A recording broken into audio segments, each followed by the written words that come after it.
She's Gonzaga's all-time leading scorer, and now she's officially taking her game to the WNBA.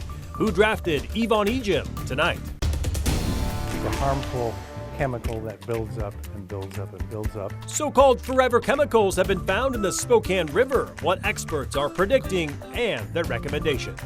Sunshine sticks around all week long, but we have a roller coaster ride of temperatures headed our way.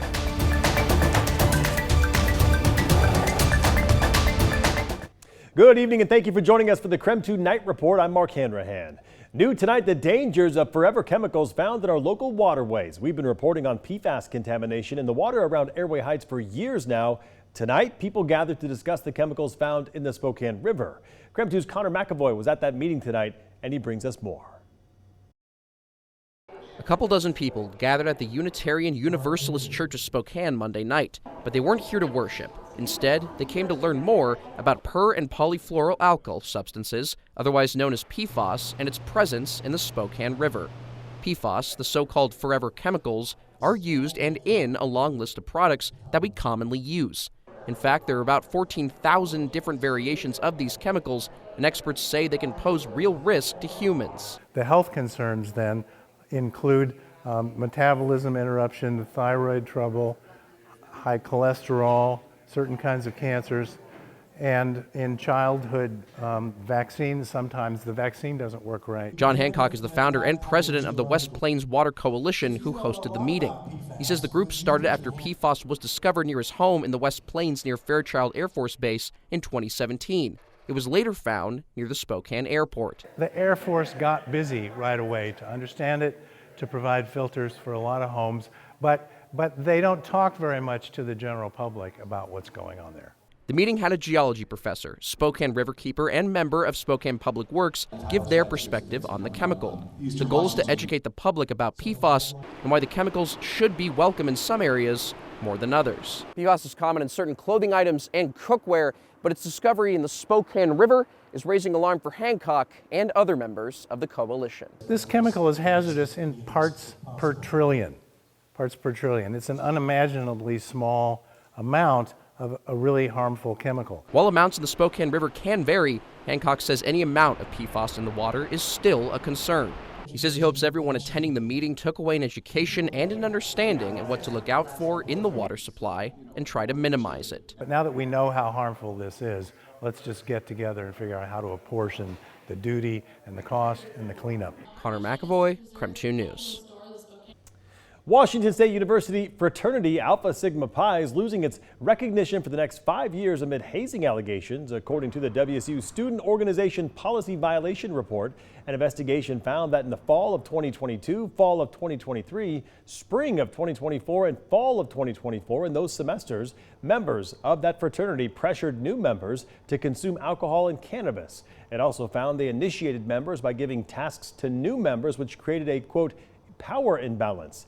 Sanctions against that chapter include the loss of its recognition until May of 2030.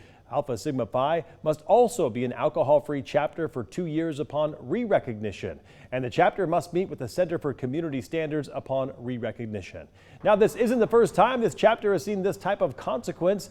Alpha Sigma Phi briefly lost its recognition for a hazing incident in the spring of 2020.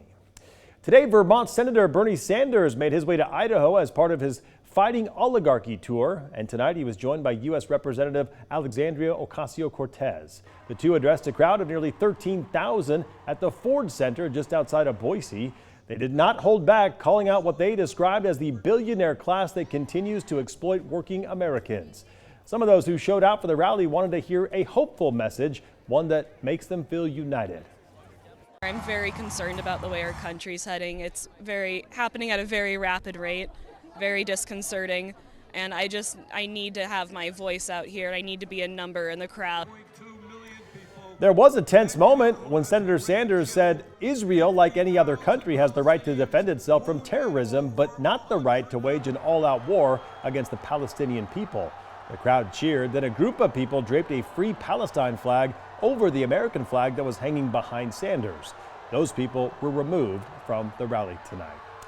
Well, a heads up, tomorrow is tax day, meaning it is the last day to file your taxes for a federal tax return unless you have an extension. Right now, experts say if you have not filed for an extension, do so quickly so you don't rush and miss something. If you need last-minute assistance in Idaho, the State Tax Commission's office in Coeur d'Alene will be open tomorrow to help. That office will be open from 9 a.m. until 4 p.m. on Northwest Boulevard. You can drop off completed Idaho tax returns, make payments, get answers to tax questions, and find state tax forms. A drop box for tax returns and those payments is also available. And another deadline is quickly approaching. In just over 2 weeks, on May 7th, state-level ID cards will not be acceptable for federal purposes like getting through airport security unless they are a real ID. The switch to real ID has been a long time coming. It was first signed into law all the way back in 2005, but has been pushed back multiple times since then. All right, let's talk weather. Today was warm and sunny. Tomorrow looks like it will be even better. Let's get outside right now to Chief Meteorologist Jeremy Legoo for more on what's heading our way. Jeremy? Well, Mark, to get there, it's a little bit of a cool night. It's already feeling quite a bit cooler. And that's just in the 50s. We are falling all the way down into the mid and low 40s across the region thanks to clear skies overhead. A nice ridge of high pressure kept us sunny today and keeps us sunny tomorrow, so don't expect much. We really don't see any change in our weather pattern until about Wednesday. And that change comes thanks to an incoming storm that moves through, and along with it, a little bit of wind. There's some slight model indication that we see a little bit of moisture. I think all of that stays up in the mountains. That is Mount Spokane right there. But as this moves through, we just pull in a colder air mass. So Thursday winds up quite a bit colder than Wednesday and maybe slightly cloudier the next couple of days. Mostly sunny still is what we're going to call it Tuesday and Wednesday. And that's despite that storm moving through. 70 degrees tomorrow. Be a bit breezy, then Thursday winds up cooler, but 57 degrees, that is dead on average for this time of year.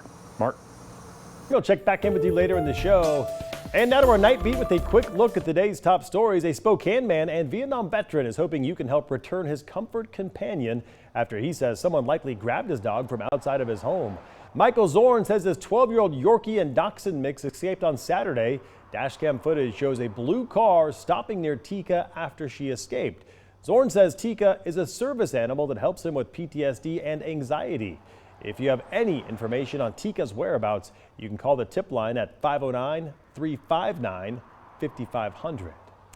Spokane City Council member Paul Dillon wants to ban addresses from job applications for businesses in the city. The proposal would mean Spokane businesses could not ask about an applicant's address until after offering the job. The intent? Well, to discourage discrimination based on an applicant's housing status. Councilmember Dillon says the small change could open doors for those experiencing homelessness. At tonight's City Council meeting, some people did speak up against the proposal, saying it was unrealistic and did not address key issues. Most of those in attendance, though, were in support of that proposal. Today, Washington Governor Bob Ferguson said he plans to appeal the Federal Emergency Management Agency decision to deny Washington federal disaster relief for the bomb cyclone that hit part of the state last year. Back in November, that deadly storm knocked out power to more than 600,000 people and left 2 people dead. It is estimated that storm caused $34 million in damages. Ferguson said Washington's application met the criteria to qualify for emergency funds and, quote, Washington communities have been waiting for months for those resources needed to recover. FEMA did not give a reason for denying the application. And that's your night beat. For more information on any of these stories, just head to our website. That's KREM.com. Well, today was day 5 of the trial for Lori Vallow in Arizona. The so-called doomsday mom was already convicted of killing her kids in Idaho. In Arizona, she is facing conspiracy to commit murder in the death of her 4th husband. You can follow along every day from the courthouse on KREM 2+. Download on your TV and watch for free. All right, don't go to bed just yet. Tensions grow over the idea that wind turbines could be coming to Whitman County. How a company is trying to move around county-level decisions. And a bit later, before you toss out that expired box of pasta, we break down what those dates actually mean. We're back in 90 seconds.